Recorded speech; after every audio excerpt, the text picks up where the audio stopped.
Robert the Doll is famous for being the world's most terrifying haunted doll. The history surrounding him has made him somewhat of a tourist attraction. Robert even inspired the killer doll Chucky in the film Child's Play. But are all the stories surrounding Robert just fiction? Or could it be that Robert is actually haunted? Today, Life's Biggest Questions asks, is Robert the Doll possessed? Hello and welcome back to Life's Biggest Questions. I'm Charlotte Dobre. Don't forget to like and subscribe and let us know in the comments below a question you have always wanted to know the answer to. Robert the Doll is a 3-foot-tall, straw-filled doll that looks like a little boy in a sailor suit. He's 113 years old at the time of this recording. Robert once belonged to the artist Robert Eugene Otto, who named him after himself. The sailor suit that Robert wears was believed to have been once a childhood outfit of Otto's. Otto belonged to a well-off family from Key West, Florida. Some renditions of the legend speak of a Haitian servant who practiced black magic. She gave Robert to Otto as a gift in retaliation when she was mistreated. Other renditions of the legends state that Otto's grandfather gave him the doll. People who knew Otto describe his relationship with the doll as unhealthy. Robert the Doll accompanied Otto almost everywhere.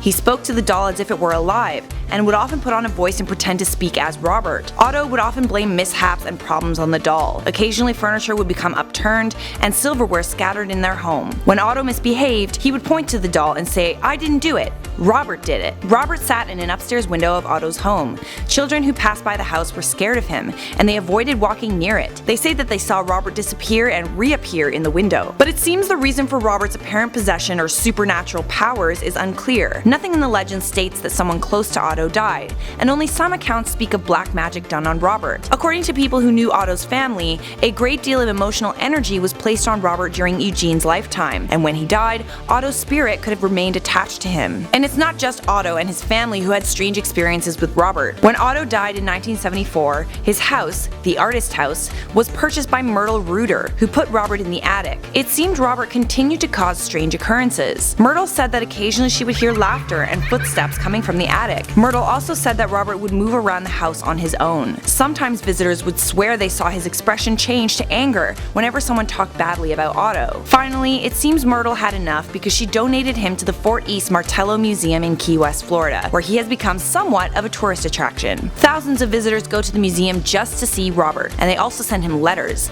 Lots of letters. Robert receives 1 to 3 fan letters per day, and the creepy thing about these letters is the fact that they are often apologies. Visitors who have gone to see Robert sometimes make fun of him and the idea that he could be possessed. Then, following their visits, people experience strange misfortunes and blame them on Robert. Local folklore states that people who have wronged Robert experience everything from divorce, car accidents, broken bones, and getting fired from their jobs. They write to Robert asking for forgiveness. According to Robert's caretaker, Convertito, he has received thousands of letters which are read aloud to him. Perhaps the best person to ask about Robert's alleged possession is his caretaker, Convertito. She runs his social media accounts and responds to his fan mail. When asked if she believed Robert is haunted, Convertito said that she didn't know. She personally has never had a bad experience with him, and if he is possessed, Robert allows her to simply do her job. He remains in a glass case in the museum to this day, and only comes out of it once a year for an examination. So how does one explain the strange mishaps experienced by visitors who wrong Robert? Well, life often throws curveballs at us. It could be that it's easy to blame coincidental misfortunes on a doll that is said to be haunted. So to answer the question, Robert the Doll probably isn't possessed. But if you do visit him at the Fort East Martello Museum in Key West, Florida, insult him at your own risk. Do you think Robert the Doll is possessed?